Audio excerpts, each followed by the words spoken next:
1500 करोड़ रुपए का निवेश करेगी। डील के तहत रिलायंस अब स्टार इंडिया को कंट्रोल करेगी। ज्यादा जानकारी के लिए हम एक बार फिर चलेंगे अपने सहयोगी सुमित मल्होत्रा के पास। तो सुमित, ये बड़ी इंटरेस्टिंग डील है। इनफैक्ट जो इंडियन एंटरटेनमेंट इंडस्ट्री है, चाहे आप ओटीटी की बात करें या जीईसी की बात करें, बहुत बड़ा यहाँ से हम एक बदलाव होता हुआ देखेंगे। क्या मायने है इस डील के? तो मीडिया स्पेस में एक मेगा डील रिलायंस इंडस्ट्रीज और डिज्नी के साथ ये एक ब्लॉकबस्टर डील होते हुए दिखाई पड़ी है। इस डील की अगर कुछ डिटेल्स देखी जाए तो रिलायंस इंडस्ट्रीज करीब 16.34% के आसपास की हिस्सेदारी रखेगा। वायोकॉम की 46.82% के आसपास की हिस्सेदारी होगी। डिज्नी जो कि करीब 36.84% के आसपास की हिस्सेदारी इस डील के अंदर रखेगा।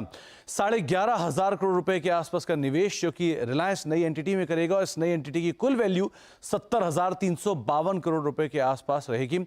नीता अंबानी इस नई एंटिटी की चेयरपर्सन होंगी और साथ ही साथ उदय शंकर वाइस चेयरपर्सन के तौर पर इस जेवी में रहेंगे।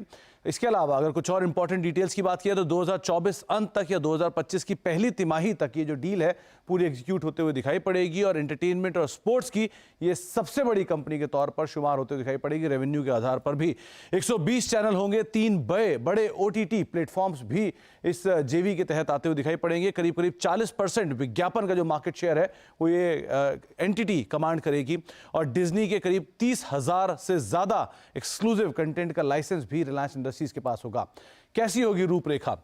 अगर अब तक कलर्स वायोकॉम के साथ था तो अब स्टार प्लस और स्टार गोल्ड भी यहां पर आता हुआ दिखाई पड़ेगा जीसी स्पेस में।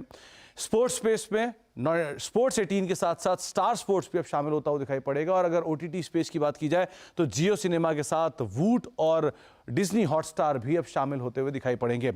रेवेन्यू के लिहाज से डिज्नी और नेटवर्क 18 का जो कुल रेवेन्यू है 25,000 करोड़ रुपए के आसपास बैठेगा FY 23 में। वहीं जी एंटरटेनमेंट करीब 8,087 करोड़ यानी कि सेकंड बेस्ट पीयर के सामने भी रफली 3 गुना के आसपास के रेवेन्यूज रहेंगे। टाइम्स और सोनी करीब 6,500 करोड़ और 8,000 करोड़ रुपए के आसपास के रेवेन्यूज यहां पर।